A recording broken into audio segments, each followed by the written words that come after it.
Happy Volunteers Week, shall we say. This is an example today of how we can work together as a community, you know.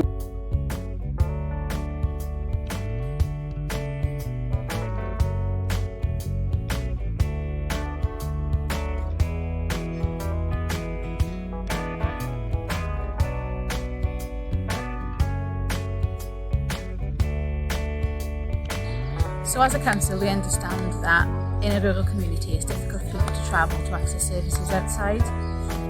Therefore, we've tried to bring Community Fridays to allow them to access those services within their own community.